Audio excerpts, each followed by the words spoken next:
রাজুদা 3 দিন দোকান বন্ধ ছিল কেন? আরে তার দোকান বন্ধ রাখবে না? উদুম কেলানি খেলে তো দোকান বন্ধ রাখতে হবেই।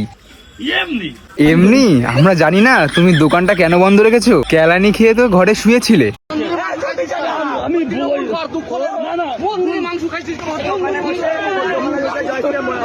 কেন পার্টি টাটি নিয়ে এইসব করো? ভালোই তো ব্যবসা করছিলে, ভালোই তো খাচ্ছিলে, সেটা ভালো লাগছিল না?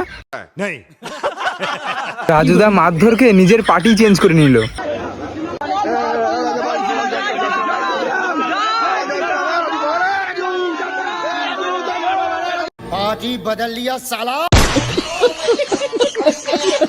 তো এত কিছু হওয়ার পর রাজুদা নিজের ভুলটা বুঝতে পেরেছে, আর ভুলটা বুঝতে পারার পর রাজুদা মাঞ্চুদার কাছে গিয়ে একটা ভিডিও বানিয়ে সবার কাছে ক্ষমা চেয়েছে। আপনারা এবার থামুন, ক্ষমা চেয়েছে, মার খেয়েছে, তো আমি এটাই বলতে চাই সবার কাছে অনুরোধ এটা, যে এর থেকে বড় বড় ভুল আমরা সোশ্যাল মিডিয়া না, নিউজ পেপার থেকে শুরু করে প্রত্যেকটা জায়গায় আমরা কিন্তু নেতাদের কাছ থেকে দেখেছি। আর আমি আর পাচ্ছি না, এরপর আমার মৃত্যু ছাড়া কোনো উপায় নেই। নমস্কার বন্ধুরা, আমি রাজু।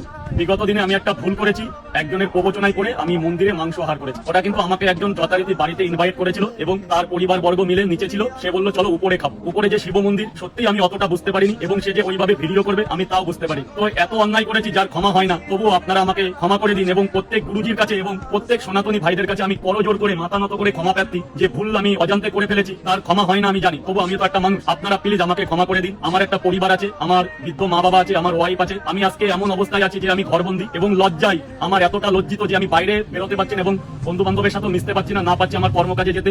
তো এতটাই ভুল করেছি। প্রত্যেক সনাতনী বন্ধু এবং আমার দেশবাসীর কাছে আমি করজোড় করে ক্ষমা প্রার্থী। আমি মাঞ্চুদার একটা পোস্ট দেখলাম, আমাকে নিয়ে উনি করেছে, খুব ভালো লাগলো। ওই জন্য আজকে সকালবেলা আমি মাঞ্চুদার কাছে ছুটে এসেছি। তো এইবারটা মনে হয় রাজুদাকে ক্ষমা করে দেওয়াটা ঠিক হবে, কারণ রাজুদা নিজের ভুলটা বুঝতে পেরেছে। রাজুদা যদি শিক্ষা হয়ে থাকে তাহলে এই ভুলটা আর করো না। তুমি আবার করবা, আমি জানি তোমার চুলকুনি কম না।